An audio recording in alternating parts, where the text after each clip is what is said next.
friends, welcome to Madras Samayal. இன்னைக்கு நம்ம Madras Samayalல இனிப்பு பணியாரம் எப்படி பண்றதுன்னு பார்க்கலாம். இந்த பணியாரம் பண்றதுக்கு ரொம்ப குறைவான பொருட்கள் போதும். உள்ள நல்ல சாஃப்ட்டா, வெளிய ரொம்ப கிறிஸ்பியா, ரொம்ப அழகா வரும். இந்த ரெசிபி பண்றதுக்கு நான் இன்னைக்கு 1 கப் பச்சரிசி எடுத்துர்க்கேன். இது 200 கிராம். இத ஒரு பவுல்ல மாத்திட்டு தண்ணில 2 வாட்டி நல்லா அலசி சுத்தம் பண்ணி நம்ம ஒரு 2 மணி நேரம் போல நம்ம தண்ணில ஊற வைக்கணும். இருக்கட்டும். இப்போ 2 மணி நேரத்துக்கு அப்புறமா இந்த தண்ணியை ஃபுல்லா வடிகட்டிட்டு ஒரு டவல்ல ஒரு 10 ல இருந்து 15 நிமிஷம் நம்ம விரிச்சு வச்சா போதும். ரொம்ப நேரம் வைக்கணும்னு அவசியம் இல்லை, ஒரு 10 நிமிஷம் போதும். அடுத்து இனிப்புக்காக 3/4 கப் வெல்லம் எடுத்துர்க்கேன். இது 150 கிராம். இதை ஒரு பேன்ல மாத்திட்டு கூடவே 1/4 கப் தண்ணி சேர்த்துட்டு பதம் எதுவுமே தேவையில்லை, வெல்லம் கரைஞ்சாலே போதும். ஏன்னா வெல்லத்தில் ஏதாவது தூசி அழுக்கு இருந்துச்சுன்னா வரதுக்காக தான் இந்த மாதிரி பண்ணுறோம்.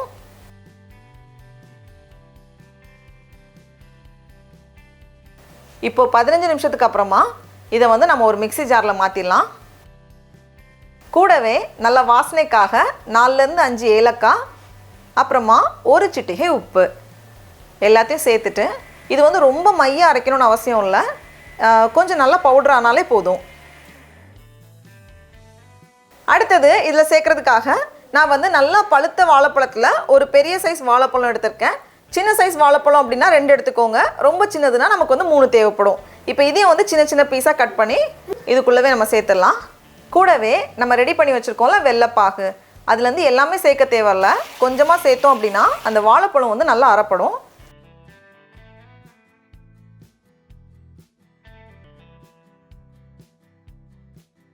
கூடவே நம்ம மீதி வச்சுருக்கோம்ல வெள்ளைப்பாகு எல்லாத்தையும் சேர்த்துட்டு நம்ம நல்லா கலந்து வச்சிடலாம். நான் எக்ஸ்ட்ரா தண்ணி எதுவுமே சேர்க்கலை, ரொம்ப கெட்டியாக இருக்கக்கூடாது, அதெல்லாம் ரொம்ப தண்ணி ஆகிடக்கூடாது. அதனால தான் நம்ம பாகு பண்ணுறப்போ கம்மியாக தண்ணி சேர்த்தோம். இதை இப்போ மூடி வச்சிடலாம்.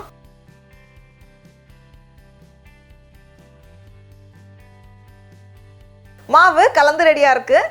இதை ஒரு 7 ல இருந்து 8 மணி நேரம் போல் அப்படியே வச்சுருங்க. அதுக்கப்புறமா செஞ்சால் ரொம்ப நல்லா வரும். வச்சிடலாம். 8 மணி நேரத்துக்கு அப்புறமா நான் கொஞ்சம் தேங்காவை சின்ன சின்னதாக கட் பண்ணி இந்த மாதிரி துண்டுகளாக எடுத்துருக்கேன். இதை நம்ம நெய்யில் ரோஸ்ட் பண்ணி சேர்த்தோம் அப்படின்னா டேஸ்ட் ரொம்ப நல்லாயிருக்கும். அப்படி இல்லைனா தேங்காய் துண்டுகளுக்கு பதிலாக சின்ன சின்னதாக நறுக்குனா முந்திரியும் நம்ம ரோஸ்ட் பண்ணி சேர்த்துக்கலாம். எது சேர்த்தாலும் டேஸ்ட் நல்லாயிருக்கும். எதுவுமே இல்லாமல் ப்ளெயினாக பண்ணாலும் நல்லா தான் இருக்கும். தேங்காவை வறுக்கிறதுக்காக 2 டீஸ்பூன் நெய்யை உருக்கிக்கோங்க. நெய் சூடானதும் இந்த தேங்காய் துண்டுகளை சேர்த்துட்டு நல்லா அது பொன்னிறம் ஆகுறது வரைக்கும் நம்ம ரோஸ்ட் பண்ணி எடுத்து வச்சிடலாம். இப்போ இந்த மாவு லைட்டாக புளிச்சு நல்லா வந்திருக்கு. இதில் இதை சேர்த்துட்டு நல்லா கலந்துடலாம். இந்த மாவில் வேணும்னா ஒரு சிட்டிகை பேக்கிங் சோடா, ஆப்ப சோடா சேர்த்துக்கலாம். சேர்த்தோம் அப்படின்னா இன்னும் நல்லா சாஃப்டாக வரும். நம்ம ஒரு 8 மணி நேரம் புளிக்க வச்சதுனால நம்ம பேக்கிங் சோடா இல்லாமே பண்ணலாம். டேஸ்ட் ரொம்ப நல்லா சாஃப்டாக வரும். ஒருவேளை உங்களுக்கு உடனே பண்ணணும் அப்படின்னா கொஞ்சமாக பேக்கிங் சோடா சேர்த்துக்கோங்க, அப்போ இன்னும் நல்லா சாஃப்டாக வரும். இப்போ இந்த குழிப்பணியார பேனில் எண்ணெய் இல்லைனா நெய் சேர்த்துக்கோங்க. நெய் சேர்த்தா இன்னும் நல்லா வாசனையாக இருக்கும். ரொம்ப கொஞ்சமாக போதும். சேர்த்துட்டு சூடானதும் ஒரு கரண்டி மாவு எடுத்து உள்ளே சேர்த்துக்கலாம். ரொம்ப அதிகமான தீயில் இருந்துச்சு அப்படின்னா ஒழுங்காக வேகாது, வெளியே டக்குன்னு ரெடியாகும், உள்ள மாவாகவே இருக்கும். அதனால கொஞ்சம் மிதமான சூட்லேயே வச்சுக்கோங்க. இந்த மாதிரி அழகாக மேலே எலும்பி வரும். இந்த ஸ்டேஜில் நம்ம திருப்பி போட்டுடலாம்.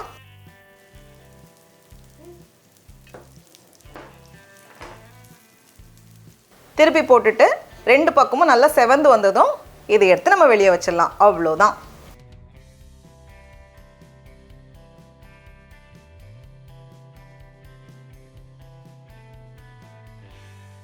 டடா, நம்மளோட சுவையான இனிப்பு பணியாரம் ரொம்ப சூப்பராக அழகாக தயாராகிடுச்சு. பாருங்கள் எவ்வளோ அழகாக வந்திருக்குன்னு. இப்போ நம்ம டேஸ்ட் பண்ணி பார்க்கலாம்.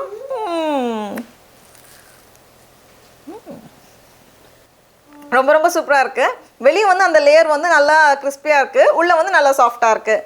இதை ஒரு 3 ல இருந்து 4 நாள் நம்ம வச்சு சாப்பிட்லாம். நீங்களும் கண்டிப்பாக இந்த ரெசிபியை வீட்டில் செஞ்சு பாருங்கள். உங்களுக்கு இந்த வீடியோ பிடிச்சிருந்துச்சுன்னா மெட்ராஸ் சமையலுக்கு சப்ஸ்கிரைப் பண்ணுங்கள். நாவின் சுவை எறும்புகள் மலரட்டும்.